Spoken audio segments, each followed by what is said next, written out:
Welcome to Bandit's Keep. I'm Daniel. I've been thinking a bit lately about monsters and how we use them in our games, and also why certain monsters exist and if we need to keep them around.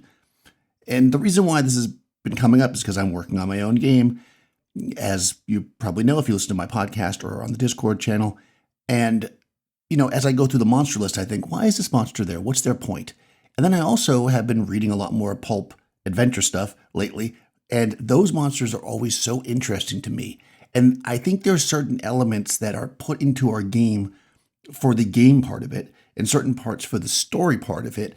And I wonder how we can put those two things together to create a very cool and unique monster. I want to take a second to thank my sponsor, Luminous Lore 5e Setting Guide to Dream Magic. I'll talk more about that in a couple minutes. My Kickstarter starts today, June 3rd, so link in the description. Get on that if you're interested. All right, let's talk monsters.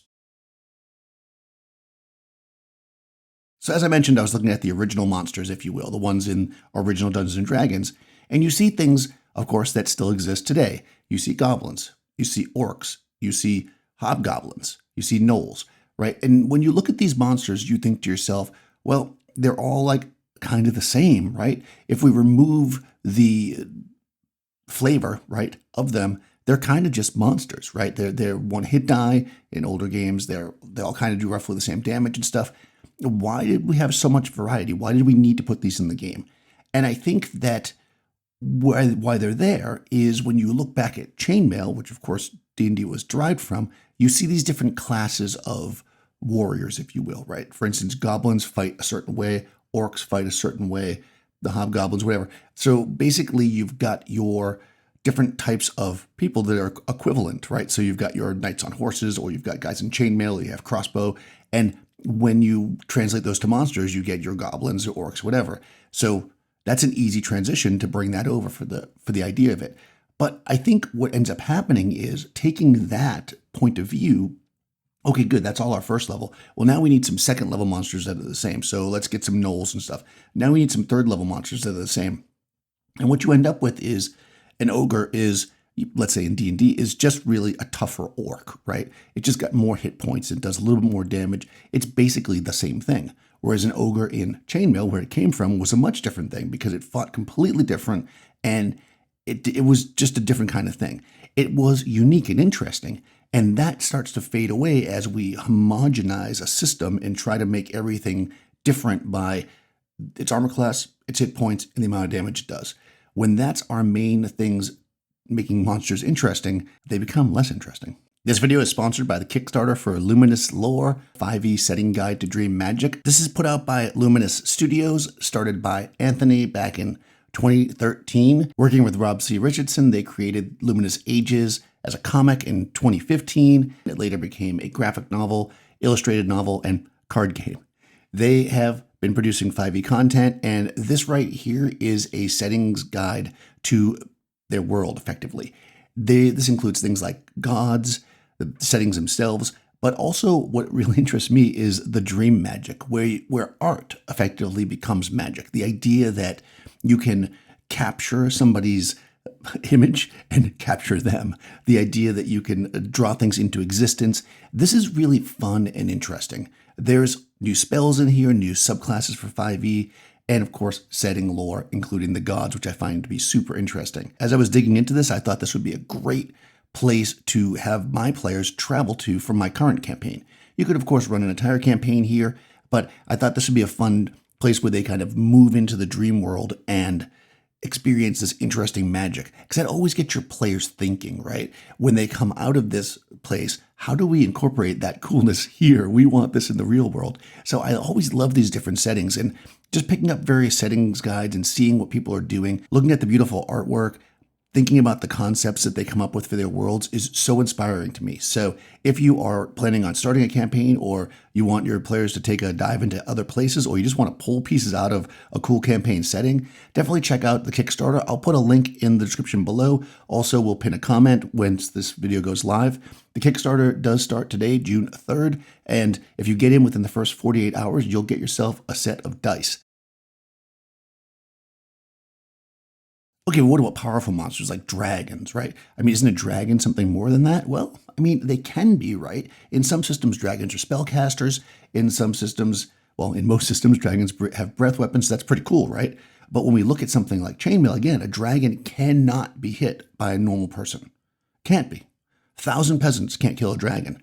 Isn't that more epic? Isn't that more along the lines of why we need heroes? Because this creature is just unkillable. And I think what we get is things like immunity to magic weapons, or immunity to normal weapons, I should say, or requiring magic weapons to hit, however you want to say it. And that's kind of how they're trying to fill that in, right? So they try at it. But then we were talking the other day. I was talking to KR from D&D Homebrew about dragons, and we looked up some of the 5e dragons because I was like, oh, dragon will just fly by and do this. No, because of trying to make things balanced, and because of whatever reason you want to give it, the dragon flies so slow. It's almost silly how slow it flies. When we go all the ways back and we look at something like chainmail, a dragon is tremendously fast, and it can blur the breath as it flies by. So, again, you've got this powerful monster. So now what? A monster just can't beat a dragon? They're like, no, they have weaknesses. A dragon is designed like that because it's a specialty monster that comes and just wipes out your normal types. But a hero, and that's a class type in chainmail, can kill a dragon. And it's very difficult to kill a dragon on if they're on a horse with a lance. But if the dragon is flying overhead, they have a much better chance of killing it. Wonder where they got the shooting the dragon out of the sky from.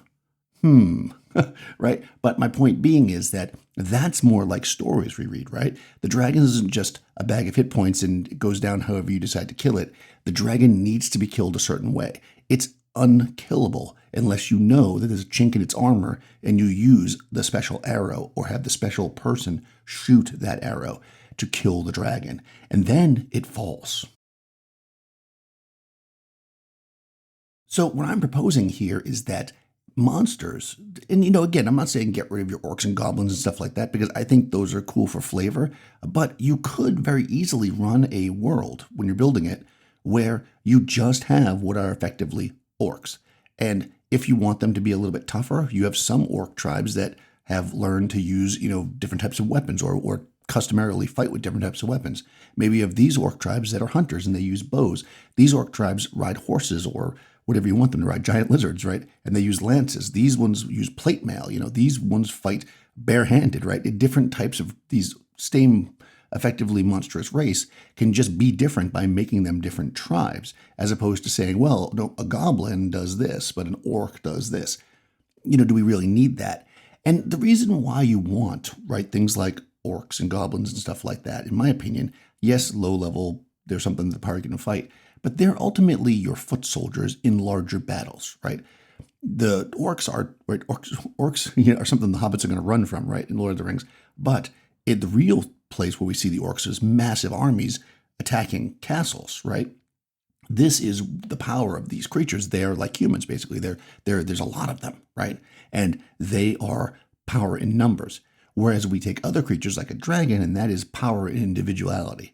And I think when we do that, we need to ramp up the power of those individual monsters, which some editions do.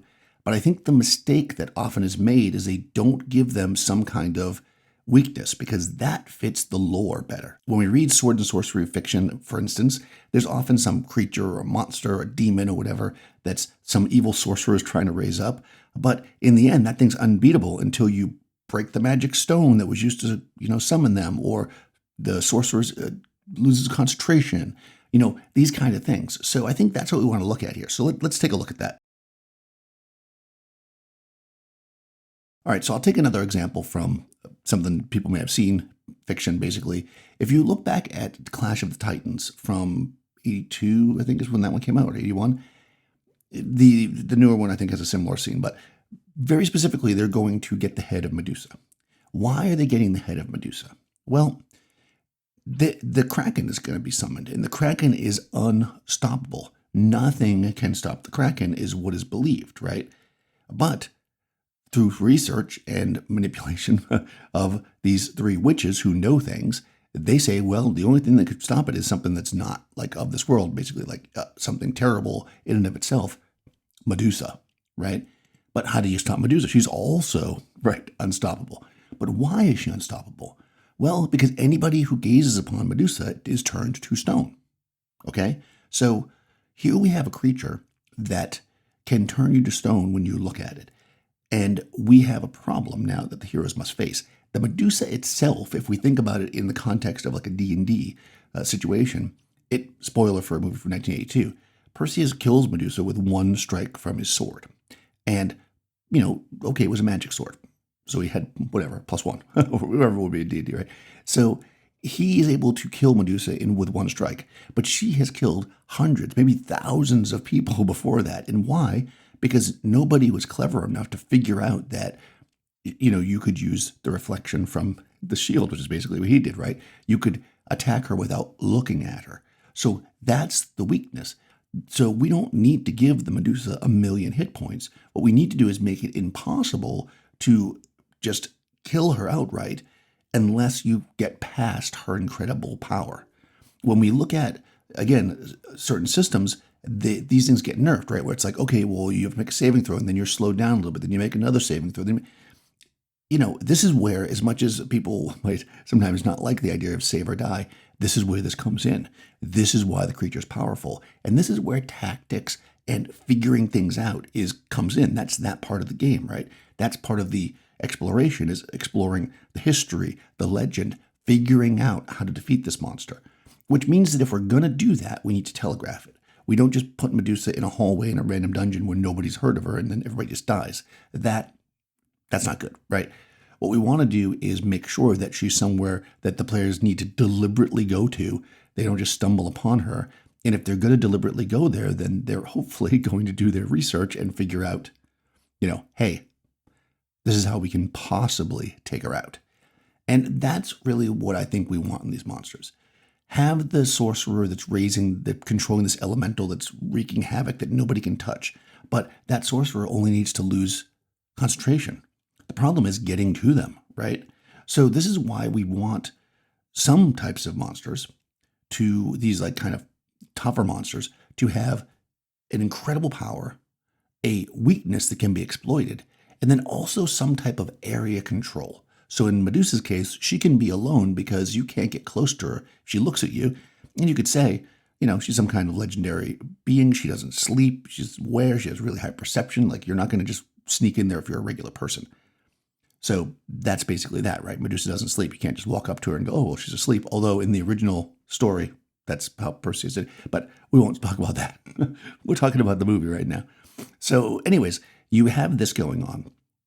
Or you have something like the sorcerer who controls his elemental, and he's doing it with some magic amulet and needs to concentrate on it. But the sorcerer is not just standing there in an open field with the elemental running around. The sorcerer is on top of a high tower, and that high tower is guarded with, soldiers inside or around it. There's spells and traps. You can't just go up there and take them out, because if you could, somebody probably would have already done that, right? So think about when you're designing these adventures, think about the challenge it would be to the players. If they have a fly spell or a dimension door or a teleport or some kind of long distance way to kill them where it's not going to be an issue, then that's not a very good challenge.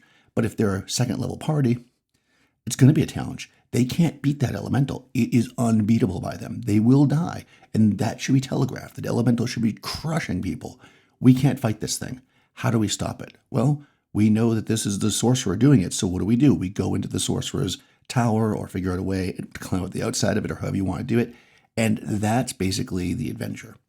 So I think making monsters interesting comes down to summarize again, another summary, make them incredibly powerful, like way off the scales, unbalanced, but make them incredibly weak if you know their weakness. Make sure that they are able to control a large area, either with minions or with an ability, and make sure that information can be had outside of combat, right? It definitely will make the monsters themselves feel more interesting in your game, as opposed to, here's just something else with more hit points, it does more damage, that will just take us longer to kill, but we're going to beat it eventually. I would love to know any unique monsters you've made for your games, what you guys do to make them more interesting. If you've done any of this stuff, if you think this isn't a good idea and you'd rather just have more hit points and better armor class, let me know why. I'm always curious. I want to once again thank my sponsor, Luminous Lore, 5e Setting Guide to Dream Magic. Please do check them out. Kickstarter starts today. Link in the description, and I'll pin a comment as soon as this goes live that has the link as well. Anyways, let me know. I'll talk to you soon.